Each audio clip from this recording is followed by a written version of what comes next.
Hi, and welcome to the Practical Ascension Podcast. I'm your host and Practical Ascension Guide, Tracy Goody. Today, I'm looking at how your heart and nervous system work as a base to create shifts in your life. So part of the ascension path is creating a life that is aligned to who you really are. So one that reflects your soul truth, that is abundant, that is flowing, that is full of joy. So this doesn't mean there's no challenges. There's always going to be challenges. They're part of the growth and ascension process. So let's just put a little disclaimer there, right? We're not trying to get to ascension to get away from all challenges, right? But on the ascension path of aligning and co-creating this life of abundance, flow, and joy, that we are going to be called to make changes, right? You don't just are not, suddenly in this life of abundance, flow, and joy. There's changes and there's adjustments and there's shifts that have to be made. We're going to be called to adjust our mindset, and we're going to be called to adjust our point of attraction and create positive shifts in our life. And these shifts are ultimately what anchors our ascendant reality bit by bit, adjustment by adjustment, big shift by big shift, and helps us to move into our truth and away from illusion, separation, and lack. To create the shift, it's all about vibration, all about your vibration and your point of attraction. So this is not brand new, right? But when you are vibrating at your soul truth, you are attracting not only miracles and abundance and all the good stuff, but you're also attracting empowerment, inspiration, innovation, and momentum to create those shifts. You're attracting that for yourself and for the collective. So one thing that I've noticed about creating this meaningful mindset and energy shift is that you need to have the right base in order to get solid footing for the shift to take place. So this is where the heart chakra and the magnetic field of the heart chakra and the nervous system and electrical field of the nervous system come into focus. So first, let's take a look at the nervous system. So this system functions so that we don't have to think about it, right? So it's got its own version of perception called neuroception, and it takes, cues from your inner world, your outer environment, and from those around you to determine if you're in a safe zone, if you're in a danger zone, or if you're kind of totally screwed and should shut down right exactly where you're at, right? And when you're in a safe zone or ventral vagal, you're feeling very connected, very engaged, very supported, very empowered. You're also in a position to create changes in your life. Your physical body has the capacity for it. So your physical body is 100% on board with the shifts and all systems are a go. However, if you're in sympathetic or dorsal vagal state and your nervous system is kind of sending these signals that it's not safe to make any changes, you're just trying to survive, then the shifts that don't really have a base to stand on. It's like they stand up and they topple over like a two-legged tripod. My guides were bringing in as I was tapping into this. So you might have your mindset totally on board and be focused on your desired reality. But when your nervous system is feeling into it, alarm bells are going off. So this creates a distortion in your request to the universe, and the inspiration, the empowerment, the momentum that are needed to create these shifts fall flat because your energy is going into survival and just keeping your head above water. So picture this as like an electrical field around your body, and your nervous system is sending out these signals about what state you are in, which is also your point of attraction, right? Whatever you are is what you're attracting. So keep that in mind. Your point of attraction is in part determined by your nervous system. So let's zoom in now into the heart field, the magnetic field of the heart. So this is that direct line to source, God, the universe. The magnetic pulses from your heart chakra activate and work with your nervous system and mental energy to signal, where you are at, what your point of attraction is, right?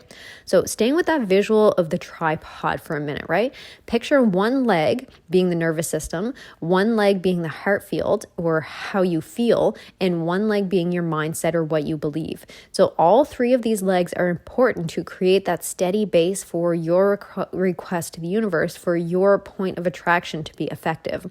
So myself and lots of other teachers have spoken in depth about creating the right mindset for attraction, really convincing yourself that you already have what you desire.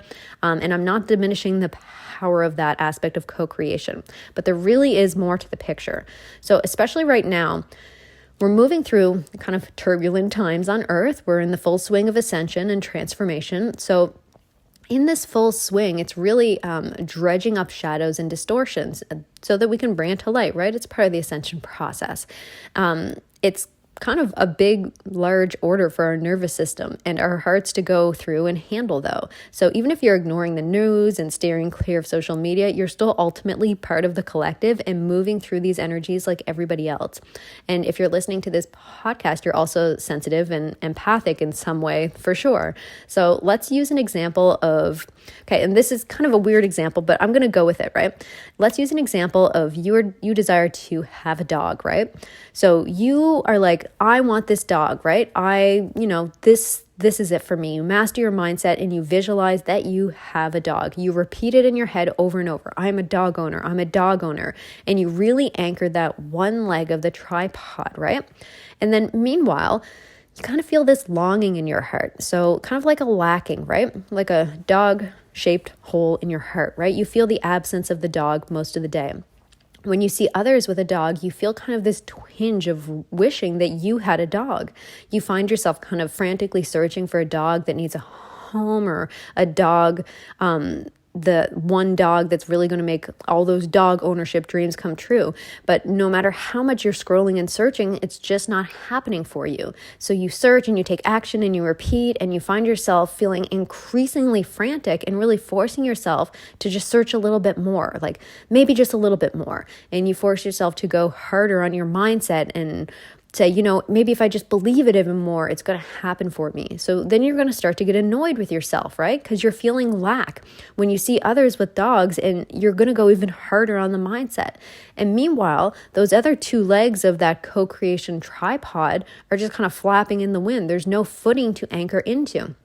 Your nervous system and your divine masculine energy of taking aligned action is distorted. You're in a frantic energy. You're taking action from a place of lack. And your heart energy, your feelings are in a state of lack. That divine feminine energy is distorted. But still, you're focused forcefully on your mindset, right? So you can see that mindset might be driven right in there, but no matter how strong that mindset is, without the heart and the nervous system, that divine masculine, divine feminine, it doesn't have the solid footing, right? So then maybe you learn about the power of your heart, right? So you learn that feeling the presence of a dog fully in your heart, that's going to help you. So you kind of soften a little bit. You're like, okay, all right, I'm going to let myself really sink into gratitude for having a dog now. And then when you see a dog, you have compassion for yourself. So instead of beating yourself up, and you give yourself grace, right? Oh, I feel a little bit of lack here. But you give yourself compassion and grace instead of getting upset and kind of doubling down on the mindset work, right? You give yourself that love. And then pretty soon, when you see a dog, you feel only joy because your self-compassion healed that part of you that was creating that pattern of lack, right? So you can see how that heart is starting to come on board here. And then maybe you become aware of your frantic energy when you're searching for a dog, and you realize the power of your nervous system. So you teach yourself to relax. You kind of connect in through your heart, connect in through self-compassion and awareness of your nervous system, and you calm yourself down, and you calm that frantic energy down. And you teach your nervous system that you are safe, that you are supported, you are provided for. And again, that's self-compassion. So now you're starting to anchor all three legs of the tripod, right? Your heart, your nervous system, and your mindset.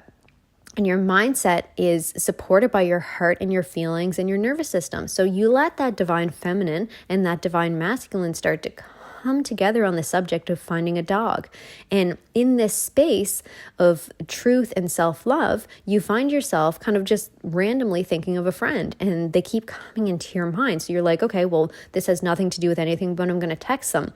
And so you text them randomly just to let them know that they're on your mind. And the friend immediately responds back and asks if you happen to know anybody who's looking for a dog right now, because their sister has to rehome one. So that's the exact dog of your soul desires. This is your soulmate dog here. So what happened in kind of this strange example here is that your feminine heart led the way. She sent out a beacon to magnetize what is already yours to you. So you did that mindset work, and you believed you're a dog owner. But the heart chakra really had to come in here. That divine feminine really had to come in. And as the lack dropped away from the distorted feminine, then it was filled with the truth of abundance, the truth of the divine feminine flow, that actually dogs are quite abundant and it should be no problem at all. So as your nervous system regulated with that mindful release of frantic energy, the force and pressure of the distorted masculine that was likely the habit that you've been ingrained with, then that revealed the truth of inspired action to text your friend, right? So your mindset supported the stability of the manifestation with your belief that a dog was already yours and your reality. And then everything anchored together and the universe was able to deliver your soul desires. So this is what I'm getting at today, that your nervous system and heart chakra play a really key role in what you attract and allow into this life. They all contribute to your frequency, to your point of attraction. And if there is something kind of sticky that you've been working on shifting or bringing into your life, play around with working with your heart and nervous system and see what happens. So in the interest of practical ascension, because I like things to also be practical, I've also put together a resource, support your heart and nervous system, some guided practices to create a base for shifts in your life. So if you want to explore that, you can find the free resource and access that in the links below. All right, thank you so much for joining me today, and have so much fun integrating your heart and nervous system into your co-creation work. Thanks so much.